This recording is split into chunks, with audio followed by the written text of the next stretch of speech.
We have already discussed the wave function and the Schrodinger's equation. In this session, let's talk about the interpretations of the wave function. Okay, what are the kind of information that we can obtain from the wave function? Okay. First, let's discuss the physical interpretation of the wave function. Okay, so now we know that there is such an object called the wave function, which is a complex function, and we know that it obeys a certain partial differential equation called Schrodinger equation. Okay, now what does it stand for? What do we get from this wave function? What information is contained in this wave function? All right, so this is what we'll try to understand when we discuss the physical interpretations. Now, already we have discussed the probability interpretation. We said that modulus psi of x square is the probability density for finding the particle within a small region around a point. Okay, now we reached this interpretation based on the fact that this wave function is the expansion coefficient of the state vector in the position basis, right? And these expansion coefficients have the interpretation of probability amplitudes, right? So we used the same interpretation for the position basis also, right? So we already discussed the probability interpretation that follows from the fact that bra x vector prime get alpha comma t0 at time t is to be regarded as an expansion coefficient of this state in terms of the position eigengets. Okay, so this we had already used this interpretation. We had already started with this probabilistic interpretation. All right. Now we can define a quantity rho of x vector prime comma t, which is simply the modulus square of the wave function. So rho of x vector prime comma t is modulus square of psi of x vector prime comma t. All right. Or we can write it as the modulus square of the expansion coefficient of ket alpha in the position basis. All right. So we can call this as the probability density. This is regarded as the probability density in wave mechanics. All right. So as we said earlier, I think we have already used it. We are just giving this a name. We'll call this rho of x vector comma t. All right. This modulus square of psi of x prime comma t. This is called now. This is the probability density. We'll call it rho of x vector prime comma t from now. Okay. Now, specifically, what does this mean? When we use a detector that ascertains the presence of the particle within a small volume element d cube x prime around x vector prime, the probability of recording a positive result at time t is given by rho of x vector prime comma t d cube x vector prime. All right, so this is why this is called the probability density. It's a probability per unit volume. So if you multiply it with a small volume element, you will get the probability for finding the particle within this volume centered around x vector prime. X vector prime represents a position in space. All right. So we have detectors. We have very accurate detectors which would detect the particle position within a volume around the point x vector prime. Around the point x vector prime. All right. So the at any time, all right, at a time t. But now you can ask what's the probability that the detector will click at a time t around the point x vector prime. So we can ask this question, what is the probability? What is the probability that detector clicks at time t, okay, around the point x vector prime?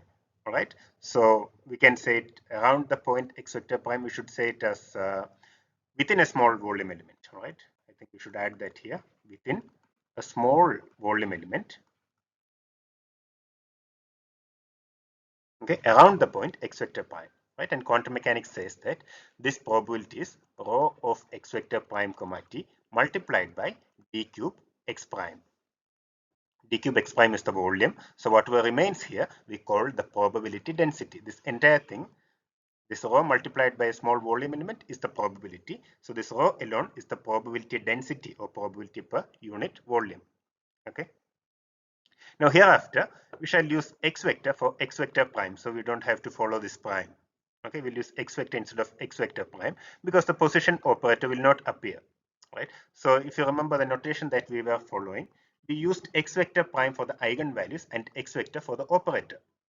Okay, so we distinguished these eigenvalues and the operator by this prime.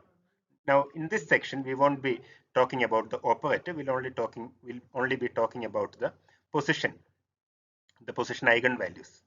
Okay, so for this reason we don't have to uh, keep on putting a prime here. We'll simply say that x vector is the position vector.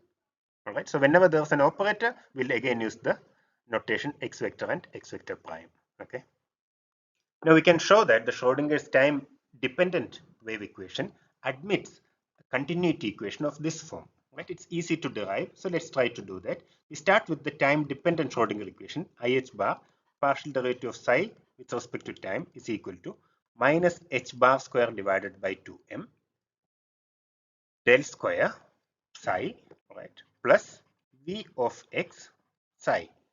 Right, let's take the complex conjugate of this. That would become minus IH bar dou psi star by dou t is equal to minus h bar square divided by 2m del square psi star plus v of x vector psi star. All right, so this is equation 1 and this is equation 2. In the next step, we multiply equation 1 by psi star. Okay, so this would give us the equation IH bar psi star partial derivative of psi with respect to time is equal to minus h bar square divided by 2m psi star del square psi plus v of x psi star psi. Okay, and we can multiply 2 by psi, so this would give us minus IH bar psi partial derivative of psi star with respect to time is equal to minus h bar square divided by 2m. This is psi del square psi star plus v of x vector psi star, right? So we can call this equation 3 and this as equation 4. All right. Now one thing to notice here is that when I took the complex conjugate of this, I wrote the complex conjugate of v of x vector as v of x vector itself. All right, because we already know that this is a real function. We are talking about the Hermitian operator v of x vector, and these are the corresponding eigenvalues. Right, so this x vector here are the eigenvalues, and Hermitian v itself was a Hermitian operator. All right, so its eigenvalues are also real. Okay, so we have made use of the fact that v of x vector is a real function here. Okay, now what we need to do is we have to subtract equation 4 from equation 3. Right, so when I subtract these two terms, right, I am subtracting equation 3 minus equation 4. All right, so let's see what this gives.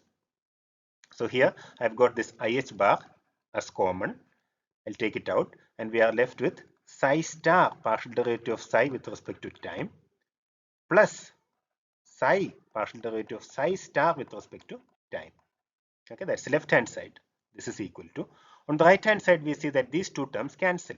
Right, we only have these terms. So this would become minus h bar square divided by 2m psi star del square psi. Okay, there are the small vector signs which I may have dropped somewhere, so please correct for that. So this is psi star del square psi minus psi del square psi star.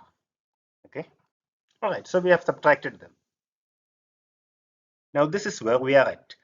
If we look at the left hand side, it looks like the derivative of a product of two functions, and indeed it's a derivative of product of two functions. We can write this as, we can write this as IH bar partial derivative with respect to time of psi star psi. Right, you can check. You just take the derivative of this using the product rule. You get whatever we need. Okay, and the left hand side, let me write now, minus h bar square divided by 2m psi star del vector dot del vector psi minus psi del vector dot del vector psi star. Okay, we can further simplify this. Right, so if I look at this, I can write this as minus h bar square divided by 2m. This would be del vector dot psi star del vector psi. Okay, so I am writing it as the divergence of a field like this. All right, a complete full divergence of the divergence of this entire field psi star del vector psi. All right, now we can expand this. If you want to check, you can expand this. All right, so does this Are these two terms equal? We can check this. Actually, they are not equal. There is an extra term. So if I expand this, all right, you know how to manipulate this del operator. So we won't go into details. So if you expand this, this would be del vector psi star del vector psi, okay, dot, okay, there's a dot there, plus psi star del square psi, right? And if we look here, we only have psi star del square psi.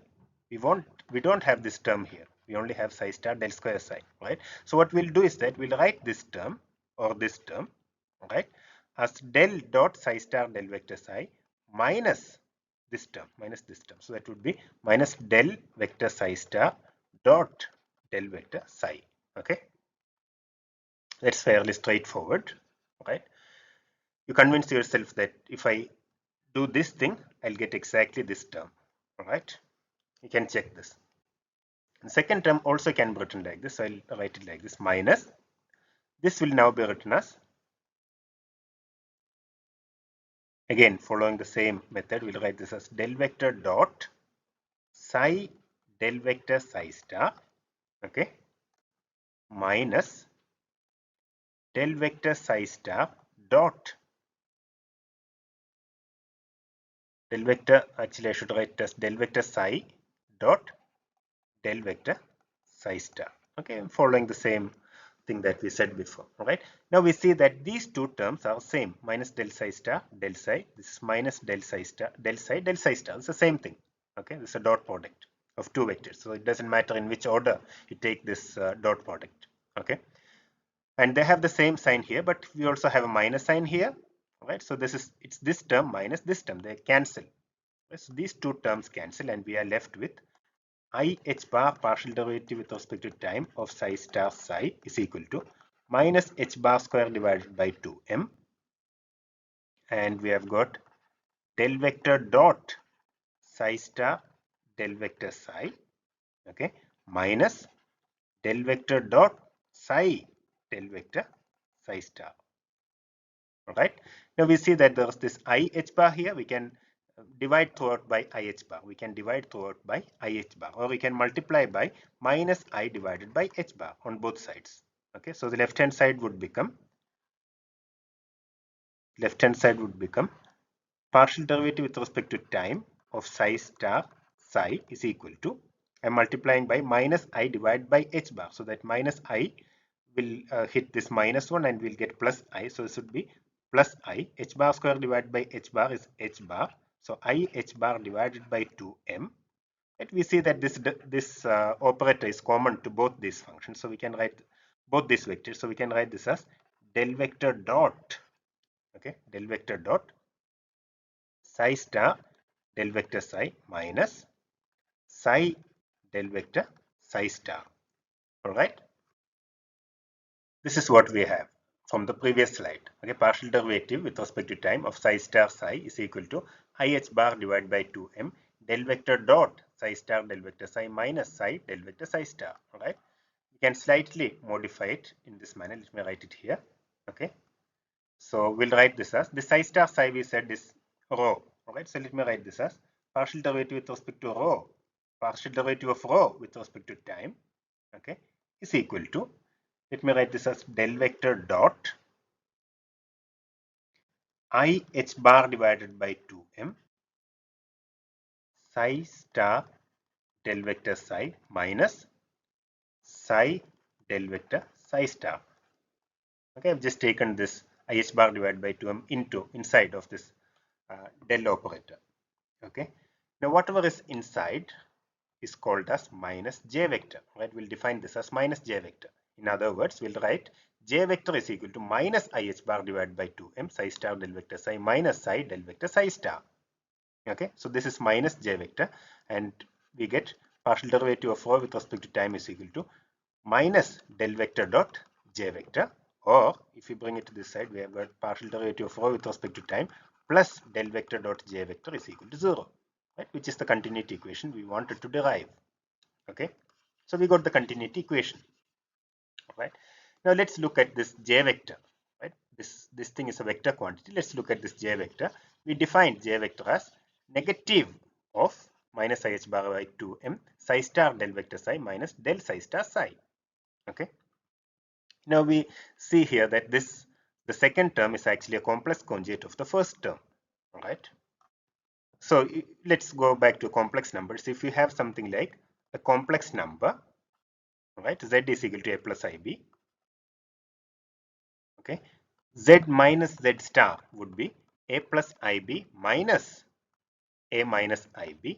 This would be 2ib. All right, so a complex number minus its complex conjugate, it is twice I multiplied by imaginary part.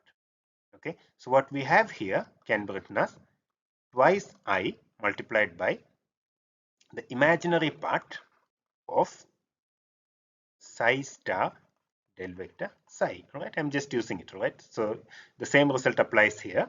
We have got something multiplied by its complex conjugate, but when you we have something minus its complex conjugate, but when we subtract a complex conjugate from a complex number or function, okay, you get twice I multiplied by the imaginary part. So this I can write as twice I multiplied by the imaginary part of this complex function. Okay, twice I imaginary part of psi star del vector psi. Okay.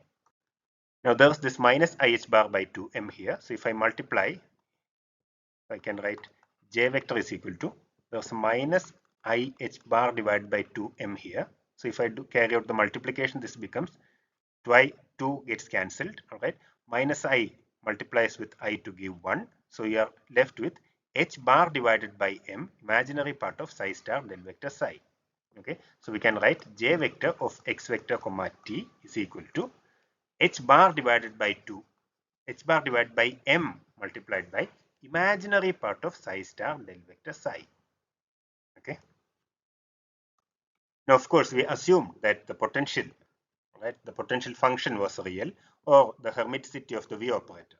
Right? So when we say that the potential function is real, that means that the potential operator is a Hermitian operator. Right? We have made use of this because when we took the complex conjugate, we assumed that it did not change. All right. Now there are places where we use the complex potential also. Okay, but let's not worry about that at the moment. Right. So for now, we have got the continuity equation with a vector j vector defined as h bar divided by m, imaginary part of psi star del vector psi. Okay. Now we have j vector is equal to minus IH bar divided by 2m psi star del vector psi minus del psi star psi. Okay. And this was our continuity equation where rho is simply psi star psi. Okay. Let's find integral d cube x j vector. Let's find integral d cube x j vector. Let's write this like this. This is equal to integral d cube x. Now this minus IH bar I can take inside. 1 by 2m shall be left outside. So this is 1 by 2m integral d cube x. This can be written as psi star minus IH bar del vector psi. Okay, that's the first term. We also have a second term that would be written as 1 by 2m. So I'll write it here, plus 1 divided by 2m integral d cube x. Okay, this term would be, so when I take this minus IH bar inside, it becomes plus IH bar. Okay, so this is, the psi can be written on the left side. So this is psi IH bar del psi star. Okay, or we can write this as the complex conjugate of the complex conjugate. Right? So let's take the complex conjugate of this term and then complex conjugate the whole thing. That should give us the same thing back. Right? So I'll write this as psi star minus IH bar del vector psi. Okay, I've complex conjugated this integrand, and then to compensate with that, I can take an entire complex conjugate here. Right? So if I do this, this is compensated. Okay. Now if I look at this term here, right, if we look at this term here, this is psi star p hat psi integrated over the entire space. What is that? This minus IH bar del vector is the momentum operator in the coordinate space. Okay. So this stands for the momentum operator. So what we have here is actually the expectation value of the momentum. What we have here is the expectation value of the momentum. And what we have here is the complex conjugate of the expectation value for momentum. Okay. But momentum, we know, the momentum operator is a Hermitian operator, so its expectation values are real, its eigenvalues are real, and consequently the expectation values are also real. Okay, which means that whatever is inside this bracket is real. So if I take a complex conjugate, it doesn't change anything. Okay, I hope this is clear. Right. So the first term is actually 1 by 2m. This is 1 by 2m. Let me just replace this by the expectation value of the momentum. All right. The second term is 1 by 2m. Okay, so I've got plus 1 by 2m. Expectation value of momentum star. All right, but expectation value of momentum star is expectation value of momentum itself, because we are talking about eigenvalues of Hermitian operator. So this is simply 1 by m expectation value of p. All right. So we see that if we integrate j vector over the entire space, we get expectation value of p vector at time t. Of course, we are using the wave function at time t, so we get the expectation value at time t divided by m. All right. Now this is something that we expected, because we said that this looks like a continuity equation. All right. So the del vector dot j vector has to be the outflow or inflow. It should represent the outflow or inflow of something. Right. So we know that this flow has to be related with momentum in a sense. Okay? And it is indeed related in this way. If I take the integral of this current, all right, we'll call this as probability flux. So if I integrate probability flux over the entire space, we indeed see that it's related to the momentum, the average value of momentum at that time. Okay, so where p vector at time t is the expectation value of the momentum operator at time t. All right. Now our continuity equation, right, the continuity equation that we had, indeed looks like the continuity equation in fluid dynamics. Right, you might have seen these types of continuity equation in different situations. This looks like the continuity equation in fluid dynamics, and it characterizes the hydrodynamic flow of a liquid in a source-free, sink-free region. So over there, the continuity equation characterizes the flow of something, flow of a fluid. Okay, so in the beginning, people thought that this Schrodinger equation is also associated with some flow of some sort of fluid. All right. Historically, Schrodinger was first led to interpret. So he first interpreted modulus I square as the actual matter density. He called this as the actual matter density, and E modulus I square as the electric charge density.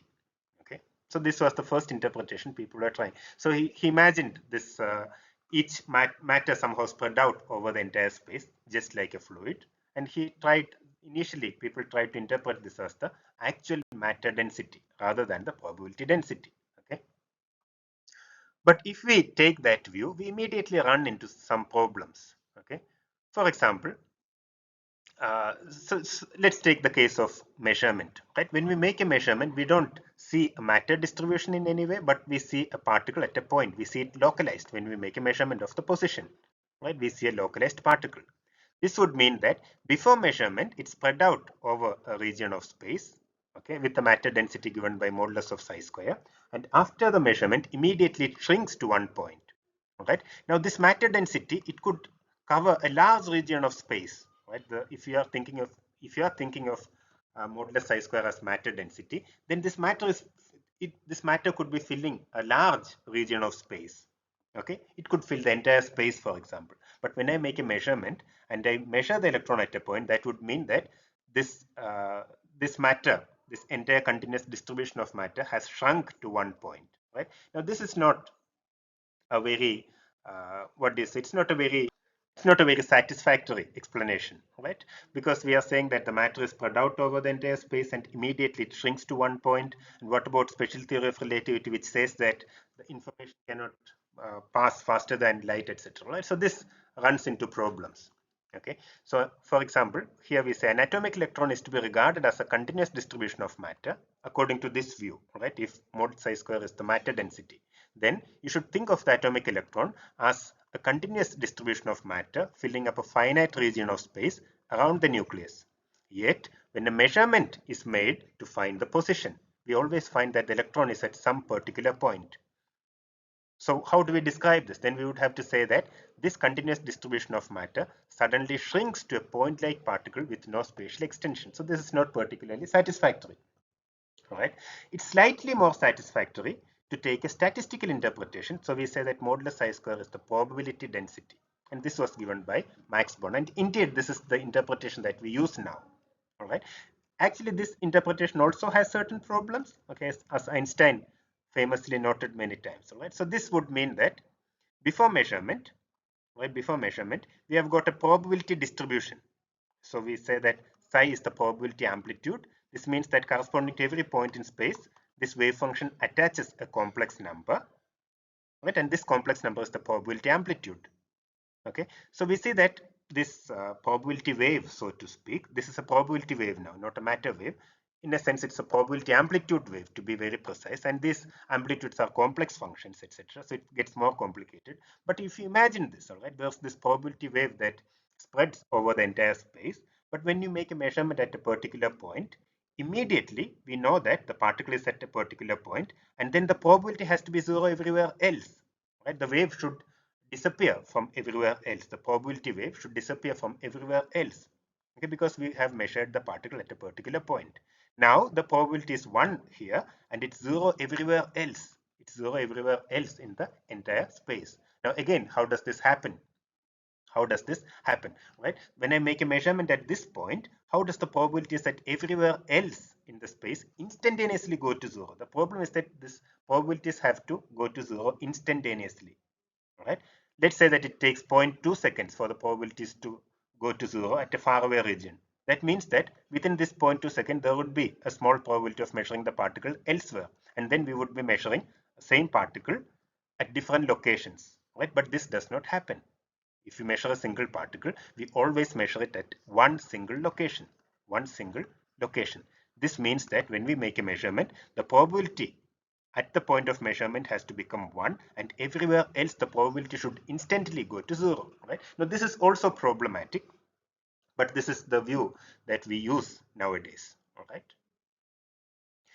Uh, So Einstein had raised objections like this in the beginning, right? When there was this discussion about interpretation of quantum mechanics, Einstein had raised such problems, right? And he actually showed that, or he actually suggested that these things do not sit well with special theory of relativity, because in special theory of relativity, there's a finite amount of speed at which you can send a signal, right, or send information from one point to other. All right, and that speed is the speed of light. All right, but in quantum mechanics we see that when we make a measurement at a particular point, instantaneously, right, instantaneously the wave function collapses everywhere. All right, so this is problematic, and there are a lot of discussions around this still, and we don't know exactly what is going on here. However, modulus psi square is the probability density, and this works. All right, we can make correct predictions, so this actually works. Now, to further understand the physical significance of the wave function, let us write it in this form. Right? So the thing is that any complex function can be written in this form, just like any complex number. Right? You might already be familiar with this. Any complex number z equal to x plus iy can also be written in this form, r e raised to I theta. Okay, where r here is square root of x square plus y square, or this is square root of z star z. Okay, the same thing can be done for a complex function also. It's basically the same idea. In the case of a complex function, here we'll have square root of psi star psi, which we call rho, and then here in the case of a complex number, you have an e raised to I theta. Here similarly you have got e raised to is of x vector comma t divided by h bar. All right, now s is real, rho is greater than 0. Now, as we said, this can be done for any complex function. Any complex function can also be written in this form. All right. Now the meaning of rho has already been discussed, right? We said that this is the probability density. Now does this S here, does this have any physical significance, or what's the physical interpretation of this phase factor coming here? What's the physical significance of S appearing here? Now after writing psi in this form, let's calculate J vector. Right? We said that J vector can be written as J h bar divided by M, and then imaginary part of psi star del vector psi. Okay, so we just have to find psi star del vector psi. Right? So you take psi star, find del vector psi, and then just multiply this. All right, so the exponential factor will drop out, and you'll get psi star del vector psi in this form. Okay, rho del vector square root of rho del vector square root of rho plus I by h bar rho del vector s. Right? Now we don't have to make any further changes here because we need only the imaginary part. right? And the imaginary part is already here. So if you find it, all right, I leave it, the exact details of calculation I shall leave as an exercise for you. And we'll get J vector as rho vector del vector S divided by M. Okay, now we see that there's more to the wave function than the fact that modulus psi square is the probability density, right? So we said that if you have psi, then modulus psi square is probability density. That's fine, right? But there's more information in the wave function, right? For example, the gradient of the phase here contains a vital piece of information, right? So here we see that from this part we see that the spatial variation del vector S is the spatial variation, the variation in space of this phase. Okay, so we see that the spatial variation of the phase of the wave function, it characterizes the probability flux. Right, so the phase of the wave function also is important. Right, its spatial variation characterizes the probability flux. Right, whereas when we take modulus psi square, the spatial part, this phase part just drops out. Right, but still the phase part is important in that the spatial variation gives the characterizes the probability flux. Okay, the stronger the phase variation, the more intense the flux is. So we have J vector is equal to rho del vector S divided by M. Okay, so we see that the direction of J vector at some point X vector, this is normal to the surface of a constant phase that goes through that point. Right, so this is a point that you might be familiar with. If we have a function f of x comma y comma z, we can find its gradient del vector f. All right, now we'll see that the direction of del vector f is normal to the surface of constant f. Right, this is something that you might already be familiar with. If not, the proof is quite simple. Right, I leave it again as an exercise for you to prove this thing. Right, if you have a function f of x comma y comma z, then prove that the direction of del vector f is normal to the surface of constant f. Right, so the idea is that if you have f of x comma y comma z equal to c, right, this defines a surface. This defines a surface. For example, if you take x square plus y square plus z square is equal to a constant, right? This would be a surface of a three-dimensional sphere, right? This would be a surface of a sphere, right? So generally, functions of this equations of this kind defines a surface, right? And del vector f, right, is normal to the surface defined by f equal to constant, right? In the same way here, we can say del vector s is normal to the surface of a constant phase that goes through that point. All right.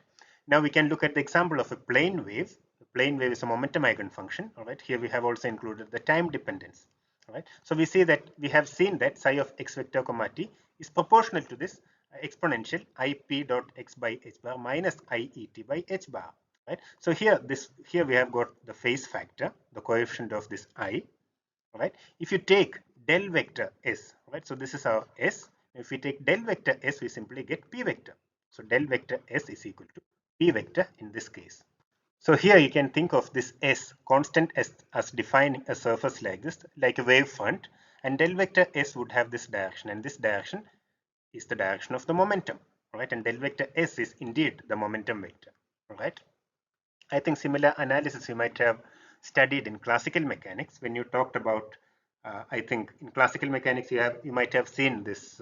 You might have discussed this topic on the relation between classical and quantum mechanics. Over there, I think you might have made such analogies. All right.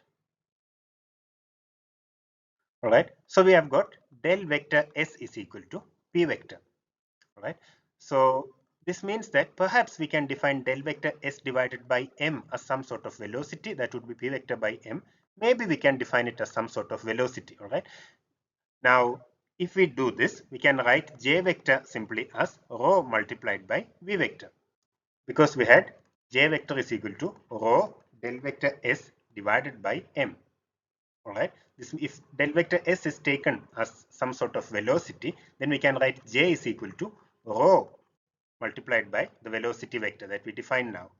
Right. So this would now look very similar to the fluid dynamics case. Over there also the flux is given by the density multiplied by the velocity vector. All right. But we shouldn't take it too far. we shouldn't take it too far.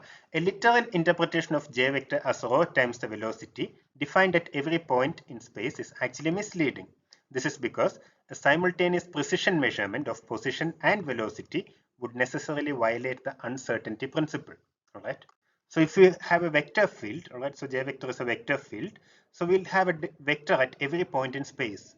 All right. So essentially, we would be defining a specific point and a velocity vector at that point. And now this would be violating the uncertainty principle, because at a point in space, if you specify the point in space, you cannot at the same time specify the velocity vector completely. All right. So even though we can make such similar looking equations, we shouldn't take it too far. All right. So we should be a bit careful when we make such interpretations. All right. In this session, we talked about the interpretations of the wave function. We derived the continuity equation that's admitted by the Schrodinger equation and tried to understand what it actually means or how we can interpret it. Right? So with that, I'll conclude this session. Thank you.